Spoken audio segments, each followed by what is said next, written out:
यह है लफड़ापुर और यहाँ पर दो गैंग का राज है। एक गैंग को शाका का पिता जगनू चलाता है जिसका नाम है खूनी पंजा, और दूसरी गैंग जिसे शबनम का पिता बशीरा चलाता है उसका नाम है मौत का मंजर। इन दोनों गैंगों में बहुत दुश्मनी रहती है और रोजाना उनकी गैंग वार होती रहती है, जिससे लफड़ापुर के लोग बहुत परेशान हो जाते हैं। सारे लोग जब इंस्पेक्टर गोरिल्ला से शिकायत करते हैं कि इन गैंगों ने हमारी जिंदगी मुश्किल कर दी है, तो गोरिल्ला सोचता है कि इनके खिलाफ कुछ करना चाहिए। वह सबसे पहले जगनू के पास आता है और उससे कहता है, तुम्हें अब यह दुश्मनी खत्म कर लेनी चाहिए। जगनू भी रोज की गैंग वॉर से तंग आ चुका था, तो वह मान जाता है और गोरिल्ला से कहता है, यह दुश्मनी कैसे खत्म होगी।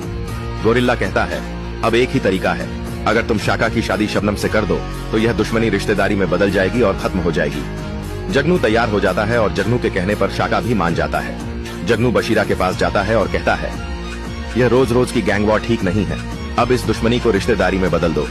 बशीरा, जो कि जगनू की गैंग को पूरी तरह खत्म कर देना चाहता था ताकि अकेला लफड़ापुर पर राज कर सके, जगनू के सामने तो शाका शबनम की शादी के लिए मान जाता है, लेकिन मन ही मन प्लान बनाता है। अब हमें मौका मिला पूरी गैंग को खत्म करने का। जैसे ही वे रिश्ते की बात के लिए आएंगे, सबको मार डालना है। अगले दिन जब गोरिल्ला जगनू और बशीरा को एक जगह बुलाता है, तो जैसे ही जगनू और शाका वहां पहुंचते हैं, बशीरा के आदमी उन पर हमला कर देते हैं, जिसमें जगनू बुरी तरह घायल हो जाता है। गोरिल्ला बशीरा के लोगों को रोकने की कोशिश करता है। उसी समय शाका जगनू को लेकर अस्पताल पहुंचता है, लेकिन 2 दिन अस्पताल में रहने के बाद डॉक्टर शाका को बताते हैं कि जगनू को कोमा आ गया है। अब सवाल यह है, क्या शाका जगनू का बदला ले पाएगा या नहीं।